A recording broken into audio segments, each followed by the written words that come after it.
Sometimes, life moves so fast you forget to ask the simplest question. How am I, really? Not how you're performing, not how others see you, but how your breath feels, how your heart beats when no one's watching, how quiet or chaotic your inner world has become. The monk doesn't chase answers. He returns to awareness, again and again, because lasting change doesn't begin with a dramatic shift. It begins with presence. This video isn't about belief. It's about remembering, returning, practicing. And in that practice, you might just find that the peace you've been searching for was waiting in the silence all along. Teaching 1. Everything changes. This is where it begins. With one truth most minds resist: nothing stays. Not your joy, not your sadness, not your success, not your pain. The monk doesn't fight the current. He learns to float. Because the more you try to hold still what is meant to move, the more you suffer. Change is not the enemy. It's the teacher. It reminds you that no moment, no mistake, no emotion has the final word. So instead of asking, "Will this last?" ask, "What is this moment asking me to learn?" before it moves on. Because it will. And that's not a threat. It's your freedom. Teaching 2. Attachment is the root of suffering. It sounds simple, but it reaches deep. You hold on to people, to identities, to outcomes you can't control. And the tighter you grip, the more anxious you feel. Because attachment says, "I need this to stay exactly as it is for me to be okay." But monks know peace comes not from gripping life, but from flowing with it. Letting go isn't weakness, it's wisdom. It says, even if this changes, I'll return to myself. And if these teachings feel like something your heart's been missing, consider subscribing and tap the bell so you won't miss what's next. Because suffering begins with clinging, and freedom begins with breath. Attachment doesn't always look like desperation. Sometimes it looks like loyalty, like waiting, like hoping they'll come back, or the past will return, or things will go back to how they were. But monks don't cling to what was. They bow to it. They thank it. Then they let it leave, so they can return to what is. Because freedom isn't found in the outcome. It's found in the breath between expectation and surrender. So the next time you feel that pull, the fear of losing, the ache to hold on, pause. Ask yourself gently, is this attachment, or is this love that's forgotten how to let go? Then breathe, softly, fully, and begin the release. Teaching 3. You are not your thoughts. The mind speaks all day long. It comments, judges, fears, dreams. But the monk doesn't follow every word. He watches. Like clouds in the sky, thoughts drift in and drift out. You don't have to believe everything you think. That anxious story in your mind? It's just a story. That doubt? Just a shadow, not the sun. Awareness is the key. It lets you step back and say, that's just a thought, not the truth. So the next time your mind tells you you're not enough, pause, observe, and remember, you are the sky, not the weather. Your thoughts can be loud, but you don't have to shout back. Monks practice silence not just with their mouths, but with their minds. They sit, they breathe, they let the waves rise and fall, because thoughts will come. That's not failure, that's nature. But suffering begins when you mistake the voice in your head for the voice of truth. So what if today you just watched the fear, the guilt, the craving, and said, I see you, but I don't follow you. That's the beginning of freedom, not silence in your mind, but space. Teaching 4. Peace is not found, it is practiced. You keep waiting for life to calm down so you can finally feel peaceful. But monks don't wait. They return to breath, to stillness, to now. Because peace isn't something you stumble upon one day.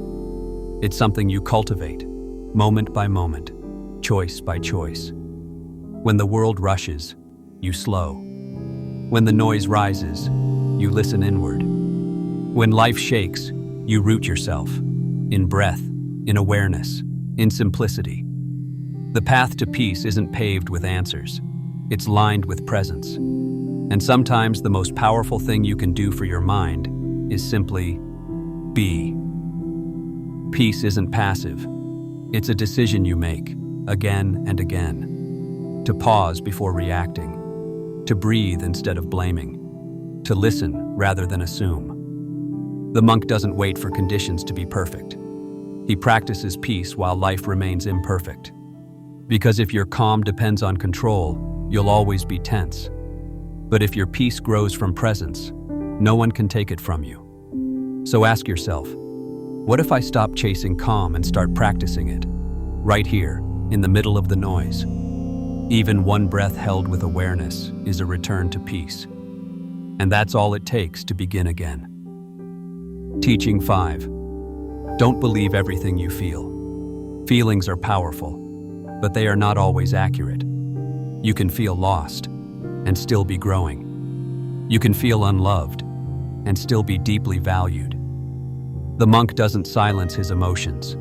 He honors them. He listens. But he doesn't let them drive the path. Because feelings change. With sleep, with food, with time, with breath. So instead of letting a wave define your worth, let it pass. Feel it fully, without building your identity around it. You are not your fear. You are not your sadness. You are the one who sees them and still stands calm. Your emotions are visitors, not residents. They come to inform you, not to define you. The monk doesn't label sadness as weakness or fear as failure. He simply sees, this is what's here, for now. When you stop resisting a feeling, it softens. It begins to move. And when you breathe with it, not through judgment, but through acceptance, you find space. That space is who you are. So next time your heart feels heavy, don't rush to fix it. Sit with it. Let it speak. And know it will pass, because you are not stuck. You are simply learning how to feel without being consumed. Teaching 6. You can't control what happens, but you can control how you respond. The monk doesn't expect life to be smooth. He expects himself to stay steady, because pain is part of life. But suffering, that's the story we add on top. When things go wrong, your mind rushes to blame, panic, react. But in that rush, you lose your center. So the practice is simple, but not easy. Pause, breathe, then choose. Respond, not from fear, but from awareness. Because your power isn't in fixing everything. It's in staying rooted when everything moves. And sometimes, the most powerful choice is to stay soft when life gets sharp. You won't always get it right. You'll snap. You'll react. You'll forget to pause. But monks don't aim for perfection. They aim for presence. They fall, but they return. Again and again. That's the real practice. The return. Each time you catch yourself, in anger, in haste, in fear, and you choose to soften, you rewrite the pattern. You create space between what happened and how you hold it. And in that space, there's freedom. A calm that doesn't depend on circumstances, but on awareness. So don't measure growth by how peaceful life feels. Measure it by how often you choose to return to peace. Teaching 7. Comparison destroys peace. The monk doesn't measure himself by where others are. He walks at his own pace, with his own breath, on his own path. But you scroll, you compare, you wonder why you're not there yet. You see their success and forget your own progress. You see their smile and forget the pain they hide. Comparison is a thief. It steals your joy. It clouds your clarity. And worst of all, it disconnects you from yourself. So next time the thought appears, I should be further along, pause, and ask instead, what have I quietly grown through that no one else could see? That's your real measure. You are not behind. You are not early. You are exactly where your path unfolds. The monk doesn't race. He walks. He pauses. He listens to life, not the noise of others' timelines. Your journey may look different, slower, quieter, more inward. But that doesn't mean it's less worthy. It means it's yours. And when you honor your rhythm, you stop borrowing urgency from other people's stories. Growth isn't always loud. Sometimes it's silent. Sometimes it looks like resting. Sometimes it's the moment you stop chasing and finally feel enough. So the next time comparison whispers, "Not enough," answer back, "I'm already becoming." Teaching 8. Gratitude quiets the craving mind. The monk doesn't begin the day asking, "What's missing?" He begins with, "What's already here?" Because the mind is wired to search for lack. But the heart, it remembers fullness. Gratitude isn't ignoring what's hard. It's choosing not to forget what's good. It's the breath you didn't notice, the sky outside your window, the small progress you almost dismissed. Gratitude brings you home, not to something new, but to something overlooked. And when you return to that space, the noise begins to fade. You stop reaching outward, and you begin to feel whole, right where you are. Gratitude is not an emotion. It's a perspective, a way of seeing, even in difficulty. The monk doesn't wait for life to be perfect before he's thankful. He sees the lesson inside the hardship, the light inside the ordinary, the miracle inside the mundane. You don't need more to be grateful. You need less distraction. A sip of tea, a quiet morning, a deep breath that asks for nothing and gives everything. When you start noticing, you start remembering. That joy is not always loud, and peace doesn't always arrive with fireworks. Sometimes, it's just a soft smile in the middle of a storm. And that smile? It begins with thank you. Teaching 9. What you resist persists. The more you push it away, the more it returns. That fear, that grief, that uncomfortable truth you keep running from. But the monk doesn't run. He sits. He breathes. He welcomes whatever rises, not because it's easy, but because it's the only way through. Resistance gives pain power. Acceptance gives you peace. You don't have to like it. You don't have to agree. You just have to allow.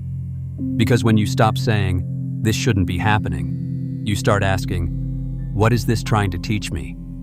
And in that question, you soften. You shift. You heal. You've spent years resisting certain feelings, anger, sadness, regret, like they were enemies. But monks know, what you allow to exist begins to move. The moment you stop pushing it down, it starts to soften, to shift, to pass. And slowly you realize, you were never stuck. You were just holding on to what wanted to leave. Surrender is not defeat. It's trust. It's saying, I don't have to fight this anymore to be free from it. So sit with the discomfort. Let it breathe beside you. Let it teach you, then let it go. That's how peace enters, not through force, but through your willingness to stop running. Teaching 10. Real change happens slowly, then suddenly. At first, it feels like nothing's shifting. You meditate, you reflect, you breathe, and still feel the same. But monks don't look for instant results. They return to the breath, to the present, to the smallest act of awareness. Because change doesn't crash like a wave. It builds like a tide. Subtle, consistent, quiet. Then one day you notice. You don't react the way you used to. You're softer in moments that once broke you. You forgive yourself faster. You trust your silence more. That's transformation. Not loud, not obvious, but real. It doesn't arrive. It reveals. Change doesn't always come with a sign. Sometimes it shows up as a deeper breath, a softer response, a quiet knowing, I'm not who I was. And that's enough. The monk doesn't graduate from the practice. He repeats it, with devotion, with presence, with humility. So if today's teachings felt like something your soul already knew, then maybe you're not learning them. You're remembering, returning, realigning, becoming. You don't need to master them all at once. Just choose one. Live it. Let it ripple. And now, a moment of reflection. Which of these 10 teachings spoke to you the most today, and why? Share it in the comments. Because sometimes, writing it down is the first step toward living it.